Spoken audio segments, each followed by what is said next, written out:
Holy shit, these humans killed each other by the millions in their ancient world wars. The scaly, wide-eyed Xindi student whispered to his insectoid Klaxian friend while nervously glancing at the only human in the lecture hall. The revelation of humanity's bloody past floored the Galactic University's alien student body. 25-year-old Jeremy Brown shifted uncomfortably in his seat, keenly aware of the stares and hushed chatter directed his way. As one of the few humans at this prestigious school on planet Zeta Prime, he anticipated some culture shock. But the blatant xenophobia, that surprise stung. Jeremy strained to focus on Professor Xylox's impassioned lecture on fostering peace through cultural exchange. The grey-skinned Zephyrian's words rang hollow as whispers of savage and warmonger reached Jeremy's ears.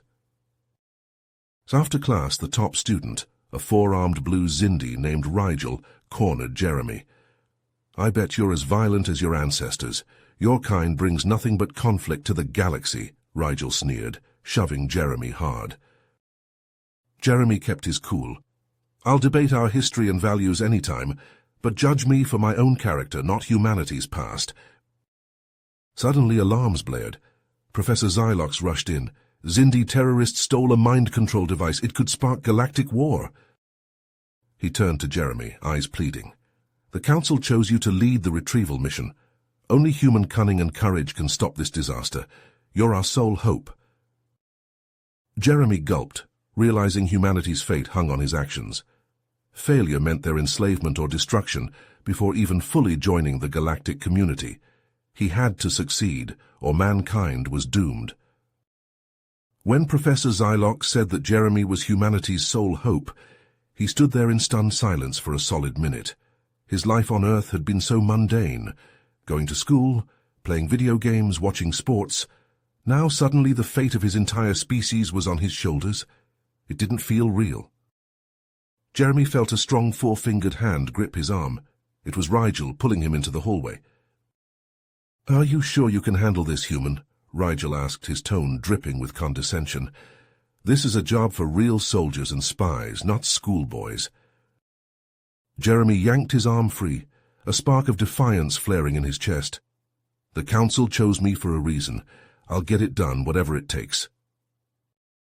"You better hope so," Rigel said. "If you fail, it won't just be your own neck on the line, it'll be your whole miserable planet." Rigel stomped off, leaving Jeremy alone with the weight of the galaxy bearing down on him. He took a deep breath, then activated his comlink.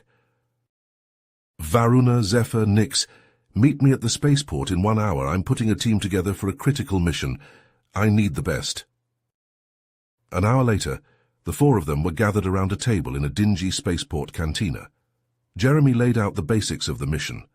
Varuna, a lanky Arcturian with eyes that seemed to look right through you, was their tech specialist, capable of hacking any system. Zephyr, a lithe Venlil built for speed, would be their infiltrator and scout. And Nyx, a muscular draconian with the ability to alter her form, was their muscle. As they planned, Jeremy found himself thinking back to his military history classes. The great generals of Earth's past had always been outnumbered and outgunned, but they'd achieved victory through cunning and unorthodox strategies. "Have you all heard of Sun Tzu?" Jeremy asked. The aliens shook their heads. He was an ancient Chinese general who wrote the definitive treatise on warfare. He said that all warfare is based on deception. We need to outthink the Xindi, hit them where they least expect it. Jeremy pulled up a hollow of the space station, where their intel said the terrorists were holed up. "This place is a hive of scum and villainy. The Xindi will have eyes and ears everywhere. We go in quiet, pose as smugglers looking for work. Varuna, you'll need to slice into the station's security systems. Nyx and Zephyr, you'll scout out the Xindi's location. I'll make contact with an informant who can—" Nyx cut in. "Wait, why should we listen to you? What do you know of warfare and tactics?" Jeremy met her gaze. "Humans have been fighting wars for thousands of years. It's in our blood. Sun Tzu, Alexander the Great, Napoleon Bonaparte. They were all masters of the unexpected. They teach every cadet at the Naval Academy Napoleon's strategy. If the enemy expects you to turn right, turn left. The Xindi think they know what to expect from us. We're going to show them just how wrong they are. Varuna leaned forward, interest sparking in his eyes. Intriguing, your species' military history may prove valuable. What else can you teach us? As Jeremy delved into the exploits of Hannibal and his use of misdirection, or the story of the Trojan horse and the power of infiltration, he saw the doubt and skepticism fading from his team's faces, replaced by a glimmer of respect and even excitement. "All right," Zephyr said, a grin spreading across his face as Jeremy finished his historical lessons. "Let's go catch some terrorists." Their stolen freighter shuddered as it docked with the space station. Jeremy tugged at the too-tight collar of his borrowed smuggler's outfit. Varuna was already working on slicing the station's systems as they strode down the boarding ramp into the grimy hangar bay. "Remember," Jeremy muttered, "we're here to find information, not start a fight low profile." Nix, shifted into the form of a burly Krogan dockworker, grunted in acknowledgement. Zephyr, nearly invisible in his stealth suit, flitted off into the shadows. The hangar was abuzz with activity, crates of contraband being loaded, shady deals going down in dark corners, the occasional blaster fight breaking out over a sour deal. Jeremy wove through the chaos, keeping an eye out for his contact, an Andorian information broker named Shiloth. A flash of blue skin caught his eye. Shiloth was huddled at a corner table in a dingy cantina, nursing a fluorescent drink. Jeremy slid into the booth across from him. "I'm looking for a Zindi named—" "I know why you're here," Shiloth cut him off. "And I know who you are, human. Word travels fast. Half the station is looking for you and your little team." Jeremy tensed, hand drifting towards his concealed blaster. "What do you want?" "Relax," Shiloth said. "I don't want the heat that comes with turning you in. The Zindi you're looking for are in Docking Bay 94, but they're jumpy. You'll never get close." "I have a few tricks up my sleeve," Jeremy said, thinking of the strategies he'd been studying. Just then, alarms started blaring. Zephyr's voice crackled over the comm. Guys, we've got a problem. I think they made Nix. Docking Bay 94 is crawling with Zindi, and they're—" A burst of blaster fire cut him off. Jeremy was already moving, sprinting towards the docking bay, Varuna close behind. His mind raced, trying to come up with a plan. Charging headlong into a firefight was suicide. They needed an edge. Then it hit him. A tactic used by the British SAS in the Iranian embassy siege of 1980. A small team attacking from an unexpected angle with overwhelming force and shock value. He skidded to a halt at an airlock, frantically punching commands into the control panel. "Varuna, I need you to override the airlock controls on my mark. We're going to—" "Arc pressurize the docking bay," Varuna finished, already tapping away at his datapad. "Crude but effective. They'll never expect it." Jeremy nodded, drawing his blaster. "Get ready to—" Mark's words still echoed as the airlock doors slammed shut, Varuna's fingers flying over the controls. Jeremy's heart hammered against his ribs, the weight of the galaxy pressing down on him. This was it. Do or die. Failure meant the enslavement of his entire species, before they even had a chance to prove themselves. The airlock hissed open, the docking bay's atmosphere rushing out in a violent gust. Zindi extremists were flung off their feet, blasters clattering across the floor. Jeremy and his team charged through the chaos, Nix shifting into a hulking Krogan form, batting aside stunned enemies like ragdolls. "Zephyr, Varuna, secure the mind control device," Jeremy barked into his comlink. "Nix and I will find the ringleader." Information broker Shiloth's intel had paid off. Draxos, the Zindi mastermind behind the terrorist plot, had holed up on a remote, barren world, converting an ancient temple into his stronghold. Jeremy had concocted a plan straight out of the annals of Earth's military history. "We're pulling a Trojan horse," he explained, as their stolen freighter descended through the planet's murky atmosphere. "Varuna will hack us some fake identities. Nix will disguise herself as a Zindi. We'll pose as pilgrims seeking enlightenment from Draxos and his orb of dominion." The temple loomed before them, a twisting spire of obsidian stone adorned with leering gargoyles. Scores of Zindi and aliens from a dozen species streamed inside, eyes glazed, movements robotic. The orb's influence, no doubt. Jeremy tugged his rough-spun robes tighter, feeling naked without his trusty blaster. Nyx, now a lithe female Xindi, flashed him a reassuring grin. Together they shuffled into the temple, heads bowed in feigned reverence. Inside, the orb's power was palpable, a throbbing pressure behind the eyes. Draxos stood on a raised dais, the crystalline sphere pulsing in his clawed hands as he spewed a sermon of Xindi supremacy and galactic domination. "He's brainwashing them," Jeremy hissed. "Building an army. We have to stop this now." Zephyr, little more than a blur, zipped off to reconnoiter, mapping the temple's labyrinthine corridors and security systems.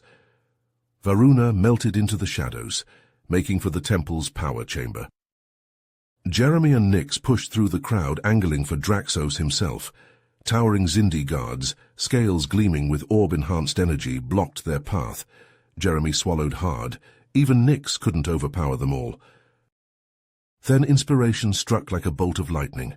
The Battle of Thermopylae, a handful of Spartans holding the line against a Persian horde. "Nyx," Jeremy whispered urgently, "I need you to buy me some time. Shift into something big and mean. Keep these guys busy while I get to Draxos." Nyx flashed a predator's grin.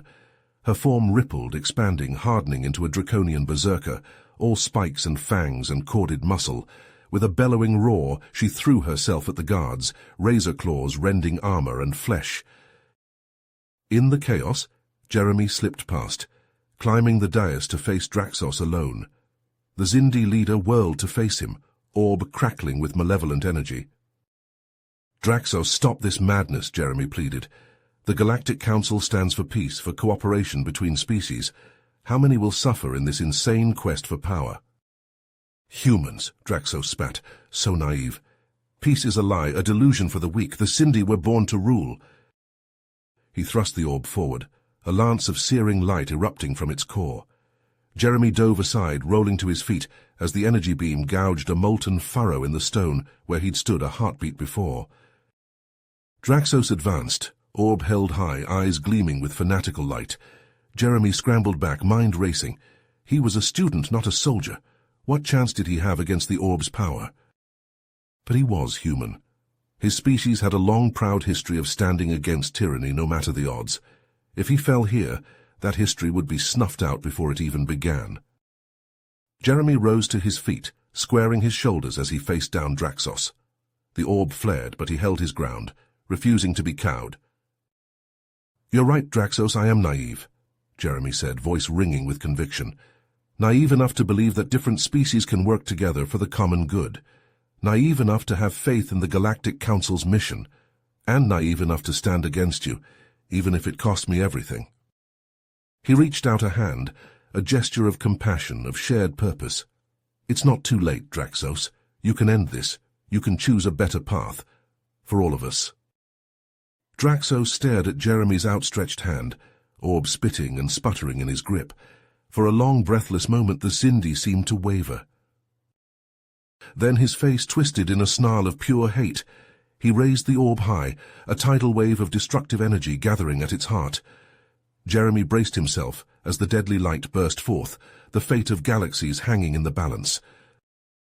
Jeremy screamed in agony as the savage energy blast from the orb slammed into his chest, flinging him back. His flesh seared and his bones rattled from the impact. Draxos laughed, advancing on the battered human. "You're pathetic," the Xindi terrorist taunted.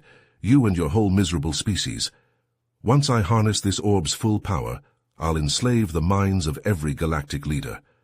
I will rule supreme." Jeremy pushed himself to his knees, blood trickling from his split lip.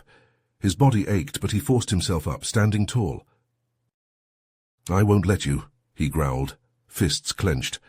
The faces of humanity's greatest warriors flashed in his mind's eye. Leonidas and the 300 Spartans at Thermopylae, the indomitable British SAS in World War II. They'd never surrendered against impossible odds, and neither would he. Draxos lashed out with the orb again, but Jeremy dodged, the scorching beam missing by inches. He circled the Xindi, recalling his training in Krav Maga, the vicious Israeli martial art. When Draxos fired again, Jeremy rolled under the blast and came up swinging. His punches slammed into Draxos' chest and face, targeting nerve clusters and pressure points with surgical precision. The Xindi reeled, but Jeremy pressed his attack, landing a devastating knee strike to the groin. Draxos howled, his grip on the orb loosening. Jeremy grabbed the Xindi's wrist, twisting savagely. Bones snapped and Draxos screamed as the orb fell from his mangled hand. Across the temple, Nyx, shifted into a hulking Krogan war form, swatted aside Xindi guards like insects. Zephyr zipped between them, his vibroblade humming as it sliced through flesh and bone. Varuna pounded away at a console, and with a triumphant shout, the temple's defenses powered down. Jeremy and Draxos lunged for the fallen orb together, colliding in a tangle of punches and kicks. Jeremy headbutted the Xindi, feeling the satisfying crunch of cartilage, but Draxos kicked him away, scrabbling for the orb. Suddenly the doors blew open and Rigel charged in, a squad of galactic peacekeepers at his back. The Xindi snatched up the orb, but Rigel leapt, tackling him in a blur of blue scales and flailing limbs. The two Xindi grappled for the orb, grunting and snarling. But Rigel's extra arms gave him the edge. He wrenched the orb free, his deft fingers already working to shut it down. The orb's eldritch light died and Draxos sagged in Rigel's grip, all fight gone. Around the temple, his followers blinked as if waking from a dream, the orb's hold broken. Jeremy staggered to his feet, hardly daring to believe it. They'd done it. Against all odds, they'd won. Rigel hauled Draxos up, snapping restraints on the terrorist's wrists. He turned to Jeremy, something like respect in his eyes. "You saved the galaxy, kid," Rigel said, clapping Jeremy on the shoulder, as they stood amid the cheering crowds on Zeta Prime. "Not bad for a human." The Grand Plaza glittered with lights and banners. Aliens of every race and creed gathered to celebrate the team's triumphant return. Jeremy felt a swell of pride as he looked out at the sea of faces. Zephyr's grin, Varuna's knowing nod, Nyx's fierce smirk. They'd done the impossible, together. Professor Xylox took the podium, his voice booming across the plaza. "Today we honor the bravery and ingenuity of Jeremy Brown and his team. Their actions have prevented a catastrophe that would have shaken the very foundations of our galactic peace." The professor turned to Jeremy, eyes shining.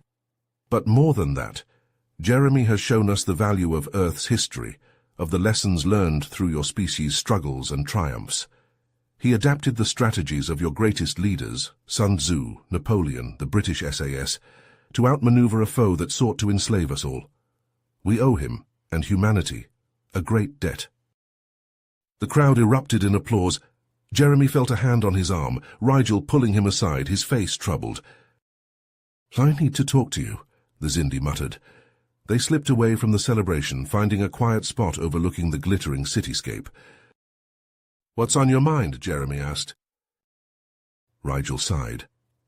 "This mission, it's made me question everything. All my life I've been taught that Xindi culture was superior, that our way was the only way.